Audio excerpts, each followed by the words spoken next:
Next on Currents News, the Pope is vowing an all-out battle against the abuse of minors as the historic Vatican summit comes to a close. Another summit is about to get underway, President Trump going face-to-face with North Korea's Kim Jong Un. A possible hate crime at this Brooklyn church. A man stole an important statue, throwing it out here, damaging it in the process. The whole incident caught on camera. I'm Emily Drury, and that story is coming up. And Bishop Nicholas DiMarzio bestowed his blessing on a Catholic church in Bensonhurst that is now reborn. The news starts right now.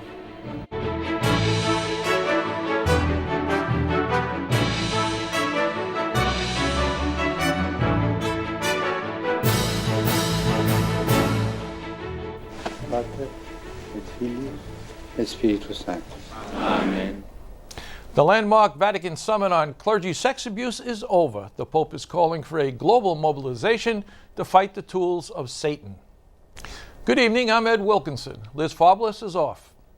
That's how the Holy Father is describing predators who prey on children, tools of Satan. Francis and the bishops of the world have finished their historic summit. Now the hard work of putting words into action begins. Melissa Butts is standing by outside St. Peter's Basilica to report on what's being planned and a new law that's already been enacted. At the end of the summit on sexual abuse, Pope Francis let out a battle cry against the abuse of minors, but some victims are questioning the implementation of his words. Pope Francis ended the summit telling bishops 8 guidelines he said the Vatican's Commission for the Protection of Minors will carry out immediately.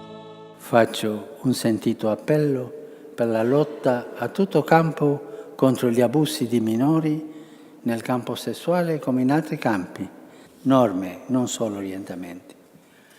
Nessun abuso deve mai essere coperto, così come era abitudine nel passato, e sottovalutato, in quanto la copertura degli abusi favorisce il dilagare del male e aggiunge un ulteriore livello di scandalo. The Pope also wants to implement a better selection of potential priests and ensure they don't have criminal addictions, including pornography. He also asks for accompaniment and listening to those who've been abused. Yet victims in Rome are not so convinced. They've presented their own 21 points they want Pope Francis to implement instead. We need to know the current whereabouts of guilty clergy and how they are being monitored. These 21 points are directed to Pope Francis. He has sent his bishops back home saying, I got your back. So there's no sense in us ever talking to our bishops until Pope Francis acts and tells his bishops these 21 points are the law of the land. Their points are looking for major changes to canon law and zero tolerance on every level. Results of the summit are a new law in Vatican City State on child protection and the creation of task forces to help bishops around the world combat sexual abuse in their own countries. As early as this morning, Vatican organizers already held a follow-up meeting. They say the concrete outcomes need to be discussed further, implemented at local levels, and more importantly, that this is only the beginning. At the Vatican, Melissa Butts, Currents News. Back to you in New York, Ed. Thank you, Melissa. Cardinal Daniel Donato, the president of the U.S. Bishops' Conference, is saying the American Church could be a big help in overcoming sex abuse worldwide. Since 2002, the Dallas Charter on Child Protection has been a strong foundation for combating wrongdoing. I do believe at the Catholic Church in the United States that we have a little bit of edge here because for some years now, we have been training people in various programs of being alert to signs. We have done background checks. We have on clergy and volunteers and religious. And I think that the Catholic Church in the United States is aware that this is something that is going to be ongoing, and it's really important to safeguard our young people. Cardinal Donato added that the Church must be repentant and accompany survivors in their healing. The Diocese of Brooklyn's website now has a special section where people can go to get all the information in one place about what's being done to stop abuse. Go to dioceseofbrooklyn.org and click on the homepage, Clergy Sex Abuse Crisis Response. There is also a toll-free and confidential sexual abuse reporting line. The number is 888-634-4499. Tonight, the hunt is on for a suspect who could have committed a hate crime at a Brooklyn church involving a statue of the Blessed Virgin Mary. Currents News' Emily Druby reports from the scene at St. Thomas Aquinas Church in Park Slope. Emily? Ed, this blank space where that sacred statue used to sit, but because of this possible hate crime, it's gone, meaning the many people who come here to pray to it will not be able to. Well, I feel very upset. I don't think people should do that. People should have respect for, what, the faith of other people. Raul Mejia, who is Ecuadorian, came to St. Thomas Aquinas Church in Park Slope on this afternoon to pray, an activity he does often. But this time, something was missing, the statue of Our Lady of Cisne, the patroness of the Loja province of Ecuador. A lot of people, they're very upset, especially the Ecuadorian community. They don't like that. It's not, it's not nice. On Wednesday, the statue was stolen from the church. Surveillance video shows an unidentified man wearing a hoodie sweatshirt walking into the church, picking up the statue and walking out. Not realizing at first that it had been stolen, church employees and Father Willie Kingsley began to search for it. They called me to let me know the statue was placed in the garbage can. Thrown out in a garbage can across the street, the statue sustained substantial damage to the left side, but Father Kingsley says it's not about the physical damage to the statue, it's about what the actions say. Having her placed in a garbage can, I think is an insult. It's really not. It's not something we can be proud of as a people, as a community.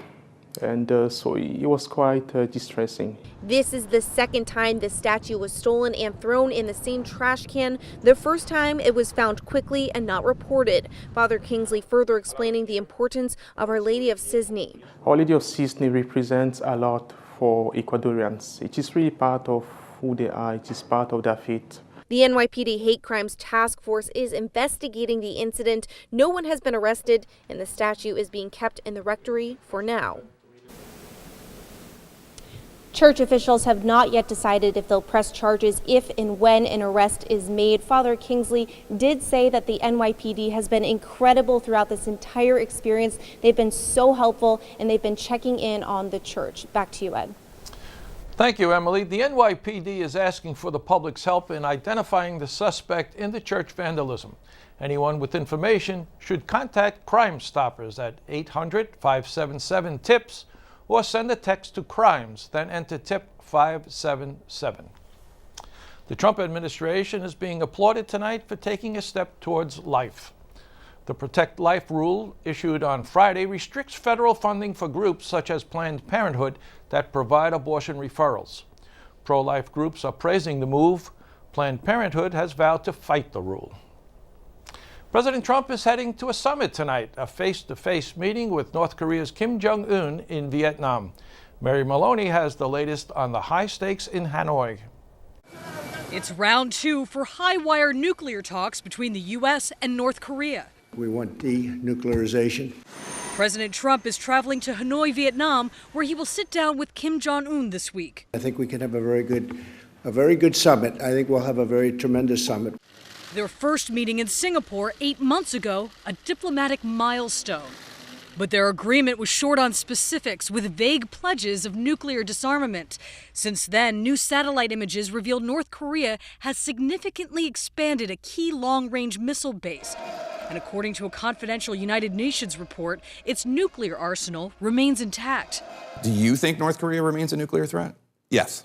Secretary of State Mike Pompeo saying that while a lot of work still needs to be done, there are some positive signals. We've got work to do on the denuclearization pillar. We got remains back. We've had testing stop. Those are all good things.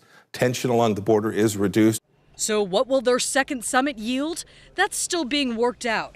Possible outcomes could include agreements from North Korea to allow inspectors into certain nuclear sites, or even agree to a joint political statement to ending the Korean War. At a minimum, U.S. officials hope for a more defined roadmap that would lead North Korea to give up its nuclear weapons. President Trump appears optimistic. We see eye to eye, I believe, and I'm not in a rush. I don't want to rush anybody. I just don't want testing. As long as there's no testing, we're happy. Mary Maloney, Currents News. Tonight, Venezuela's bishops are demanding humanitarian aid be led into the country as the crisis becomes more deadly. At least 4 people were killed and hundreds injured over the weekend. The violence breaking out when an army of volunteers opposed to strongman Nicolas Maduro tried to break through barricades blocking the relief. Today, Vice President Mike Pence announced new sanctions against the Maduro regime. He met in Colombia with Juan Guaido, the self-proclaimed Venezuelan president, who's backed by the United States. Pence also pledged more than $50 million in aid to the opposition. There's a lot more news headed your way. Bishop Nicholas DiMarzio blessed a Brooklyn church that's undergone a rebirth in Bensonhurst. A new honor for Catholic NYPD Detective Brian Simonson, a memorial for the Catholic officer, is celebrated in Queens. New York's red flag bill is now law. Governor Cuomo and U.S. House Speaker Nancy Pelosi are at the signing. Do you have a story idea or want to share a tip? Email us at newstips@thesalesmedia.org or call our 24-hour number 718-517-3122. We'll be right back.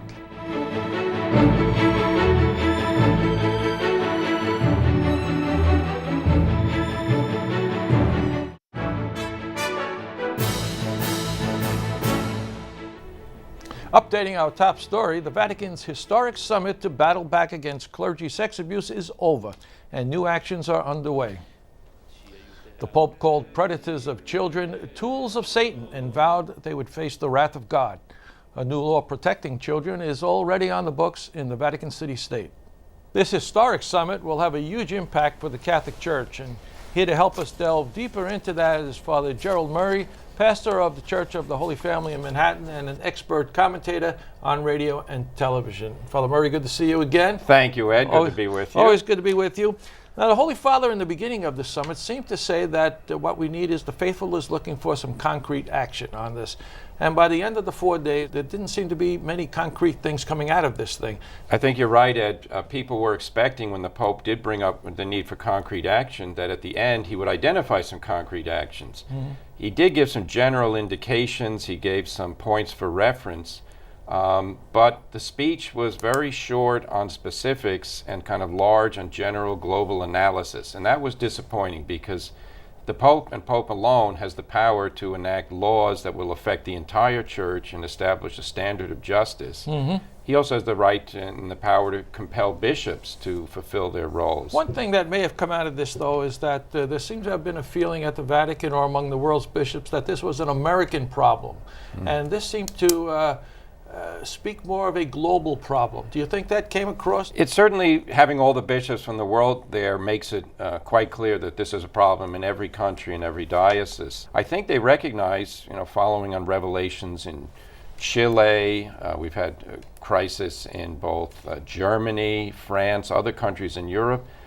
This is not an American issue simply, to be looked at as something not happening elsewhere. Right. The question is the Pope willing and ready to say, here's a universal law, zero tolerance. If you commit one abuse of a minor, you're out of the priesthood. That's what people are wanting and expecting. That's what the American bishops have pledged. I hope the Pope will agree to that, because I think that's absolutely necessary. Well, as you know, the American bishops here in the United States have been proactive on this issue, and could it be that the Vatican now is going to have to look to for an American solution, take the American solution and put that on the worldwide church?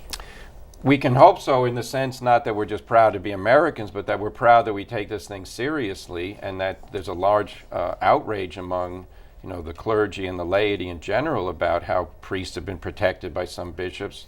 The McCarrick case remains a big open question, who knew what when. There are lots of things that the Americans, including the involvement of lay people in the evaluation of charges. You remember, Ed, that back in November at the bishops' meeting, they were all set to debate proposals dealing with bishops who have committed crimes or bishops who have covered up crimes. So now's the time for the Americans to say, well, here's our solution. There was a claim that a lot of this stuff has been covered up. And we have a clip that I want to play for you. This is Cardinal Reinhold Marx of Germany, and I want you to react to this. Yes. Files that could have documented the terrible deeds and named those responsible were destroyed. or not even created. So he's saying that a lot of this information was covered up, thrown out, never received. What's your reaction when you hear something like that? My reaction to that is, Cardinal Marx, I'm glad you identified the truth, because obviously that's happened in Germany. You've recognized it. It's also happened in other places, and here in the United States, I wouldn't be surprised if it happened. In the Chilean situation, the Pope identified that files had been destroyed intentionally.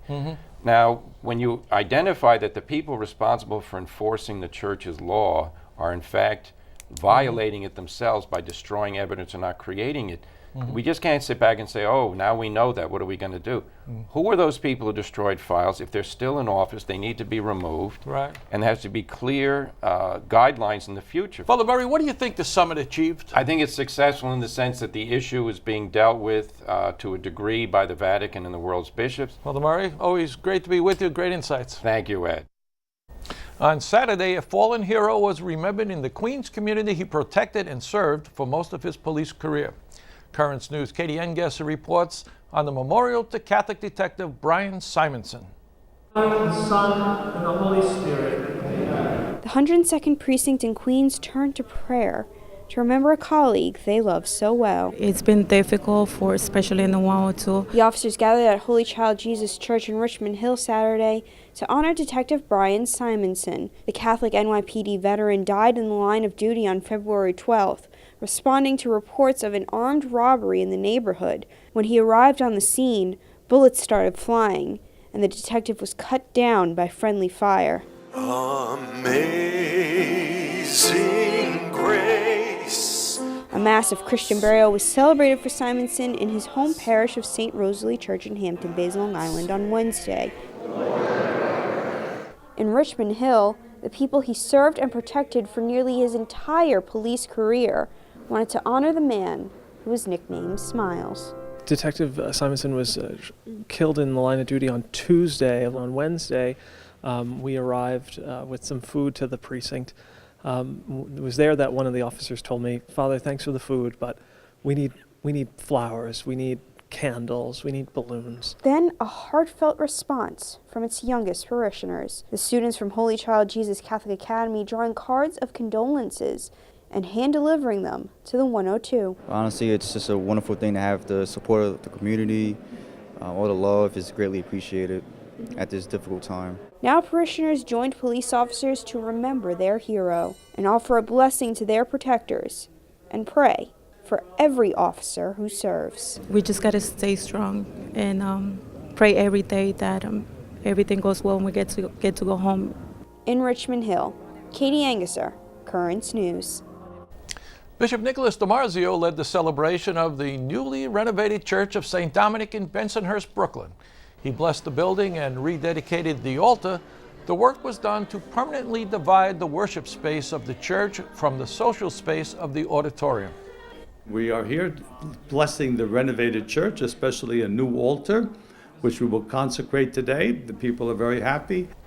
The reconstruction also led to the creation of an accessible ramp for parishioners and repairs to the church's parking lot. Still to come on Currents News, tomorrow is Election Day in New York City. We'll tell you what race is on the ballot and hear from a Catholic candidate. And the Cross of Christ is headed to the U.S. Supreme Court. We'll be right back.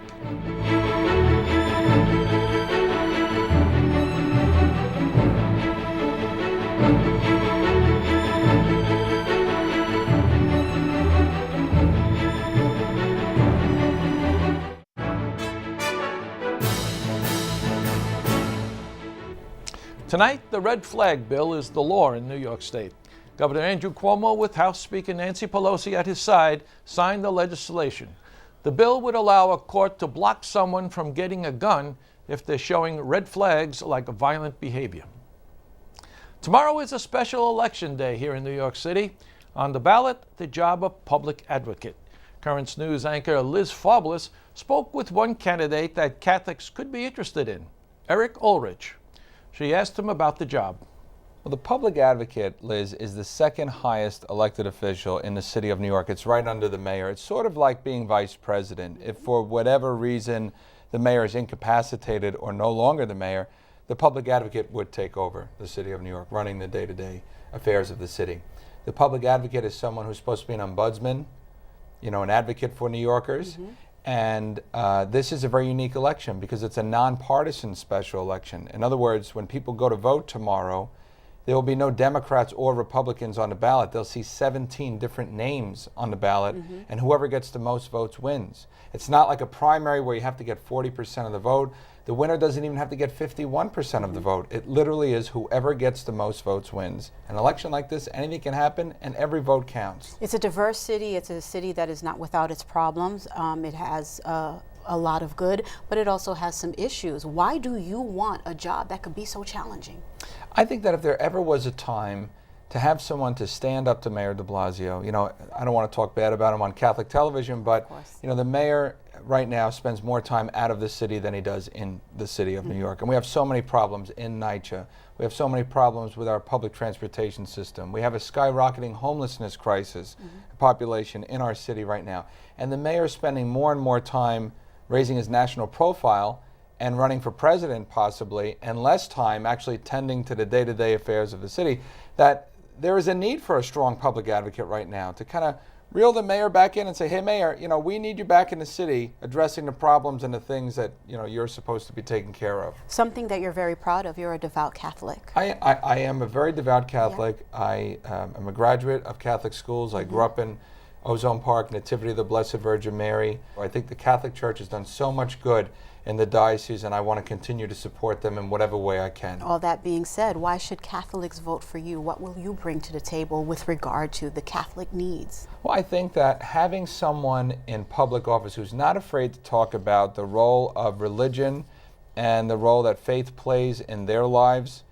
in their professional lives, I think would be extremely beneficial. I want to get this in the time that we have left. You're running on a 5-point platform. I'm going to list that for you. You want to be a check on the mayor, which you've talked about. You want to be transparent and open, support for all education. You want to develop communities, and you want to take care of our veterans. All very fine platforms indeed. But I want to focus on education because you say all education, including Catholic schools, are part of your vision. And charter schools. I believe in tuition tax credits. I've been pushing for it for years. I think that parents like myself who send their children to Catholic schools are paying twice. We pay in our taxes for a seat in a public school that we don't use, and we're paying a lot in tuition on top of that because we believe that a faith-based education is a positive thing, is a good thing. The fact that my daughter is learning about math and science and also learning about our beautiful Catholic faith is a wonderful thing. This is a part of who we are. Final word, really quickly. Can you win this race? I believe that we can win. I would be honored to have everybody's vote and to be the public advocate for the city of New York. Eric Ullrich, we have to leave it there, but I think that's the perfect last word. Thank you so much. The polls in the city will be open tomorrow from 6 a.m. to 9 p.m. A cross commemorating the sacrifice of soldiers could be coming down. The World War I Memorial in Blandonsburg, Maryland, has been a cause of controversy, some saying the 40-foot cross shows Christian favoritism. The Supreme Court will hear arguments over the memorial this week. Well, that is Currents News. I'm Ed Wilkinson. Thank you for joining us because we are putting your faith in the news. Hope to see you again next time.